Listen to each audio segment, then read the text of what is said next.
Polly want a cracker. Hey everybody, let's do this. We're jumping right into it this time. Francisco and Ishai, new best bird commanders? Let's find out. So I've really been into building partner commanders with a bunch of backgrounds recently. If you guys don't know, backgrounds give an ability to your commanders. And so if you have multiple of them, that's going to be doubled up in effectiveness. Having two commanders with these backgrounds allow us to do busted things like drawing 2 cards whenever we cast a bird with Folk Hero, or making 6 tokens a turn from Veteran Soldier and Feywild Visitor, or maybe we're buffing up our creatures by +4/+4 every turn from Noble Heritage, and we're giving all of our creature tokens that we're making +4/+4. So yeah, having backgrounds with partner commanders is extremely potent, and I'm really excited to explore this list with you all. Since backgrounds give the ability to our commander anytime it's a triggered ability that they're giving to the commander, Roaming Throne is also going to double up on those abilities. So Roaming Throne is doing double duty in this deck, not only doubling all the triggered abilities from birds, but also going to be doubling up the effectiveness of our backgrounds that are already being doubled up by the fact that we have 2 commanders. So we're doubling on these backgrounds, and it just goes really ridiculous, being able to make tons of tokens or buff things by huge amounts every turn. It can get kinda insane. Let's go over those token makers first. We got Skycat Sovereign, Veteran Soldier, Feywild Visitor, Emiria Angel, Felisa, Fang of Silver Quill, my bae, Nesting Dovehawk, Shorikai, Migratory Route, and Wingmate Rock. Now let's go over how we're gonna buff up our Birbs. We got Agent of Shadow Thieves. This one's really nice because it can come down early and make sure Francisco can get that first plus encounter so he can start triggering his own ability.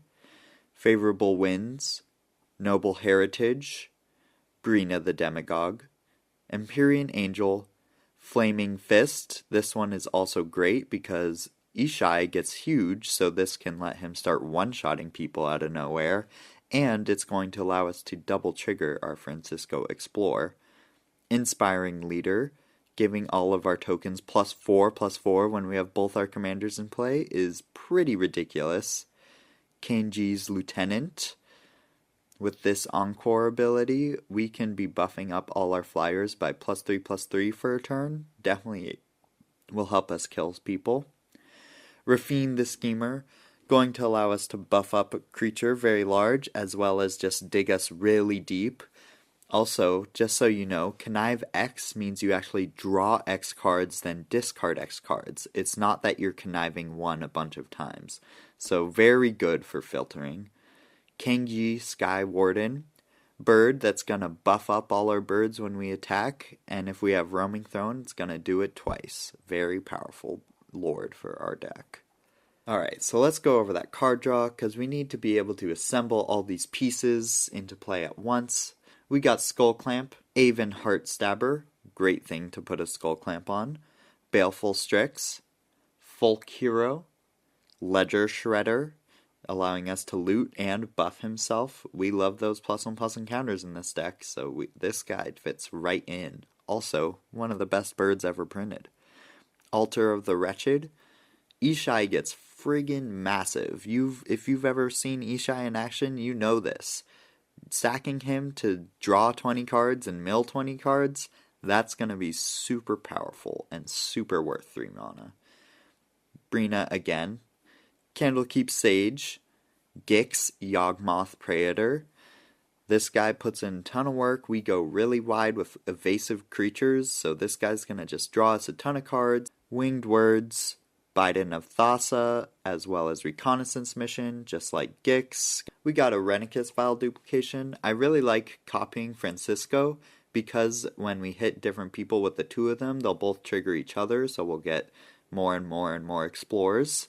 Also, combines with our Nesting Dovehawk really well if we can make a token copy of Francisco and just start making more and more of them, and then they're all going to trigger each other, and then we're just going to be exploring through our library. Very powerful stuff. We got Roaming Throne, just going to double trigger all of our bird stuff. Shorikai allows us to loot through our library as well as make tokens. The Indomitable, same line as the other draws when we hit stuff, also can be a 6/6 trampler, which is very powerful. And Kindred Discovery, gonna draw us a card when a bird enters or when they attack, which we plan to be doing a lot of. We also have Zur the Enchanter, which is able to tutor up pretty much any of our backgrounds, as well as being able to find our winged words or our resourceful defense. Now we need some ways to protect our board. Being a Typal deck means we're going to be committing pretty hard, so we want to have ways to both protect or get back all of our creatures if they ever get wiped away or anything like that. So we have the Ozolith and Resourceful Defense. Both of our commanders put counters on themselves, so being able to store up those counters if they ever get answered is going to be really helpful in terms of closing out the game and making sure we don't get set back. We have Essior, protects both our commanders. Agent of the Iron Throne. This is basically just board wipe deterrence. If we're going really wide and having both our commanders in play, losing 2 life per creature that on our field that dies is going to be pretty rough for our opponents. We have Teshar and Moira and Teshar. Both allow us to get back creatures from our graveyard. Moira and Teshar can actually get any non-land permanent, so we could get back one of our backgrounds or something as well, which is very nice. We run a good amount of legends, as well as all the backgrounds being legends, so casting historic permanents is really easy for us. We have Patriarch's Bidding, gets back all our birds from the graveyard back into play.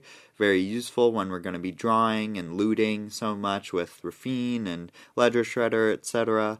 And then we have Brilliant Restoration, which can get back all of our backgrounds as well as any of our ramp pieces or anything else that we've drawn and discarded throughout the game. Interaction, I kept it pretty simple. We got Swords of Plowshares, Arcane Denial, Heliod's Intervention, Resculpt, Keeper of the 9 Gales. This one's pretty awesome, just allowing us to instant speed return a permanent, any permanent, back to its owner's hand. Very nice. Lethal Scheme, again, more conniving, is very good. It allows us to draw and discard cards as well as buff up our things with counters. Aerial Extortionist, a little bit of card draw, a little bit of temporary removal, very nice. Raise the Palisades and Kindred Dominance as one-sided board wipes. And finally, the ramp. We got Mox Amber, Soul Ring, Arcane Signet, Azorius Signet, Dowsing Dagger, Orso Signet, Stormscape Familiar, Watcher of the Spheres, Talisman of Dominance, Talisman of Hierarchy, and Talisman of Progress. This deck is definitely pretty casual, Bird Tribal isn't exactly a super competitive archetype, but it is really fun, and I think it will surprise you with how strong it actually ends up being. You draw tons of cards, being able to go wide with Evasive Flyers, and then running all of these, Biden of Thassa effects, Kindred Discovery type stuff. Hope you guys enjoyed this list. I think this probably is the best Bird Tribal deck out there.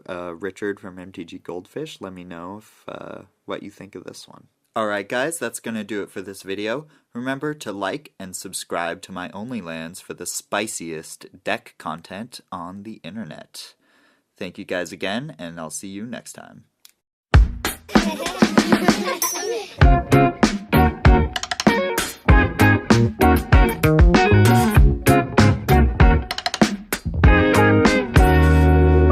Walking down the street, everybody looking at me.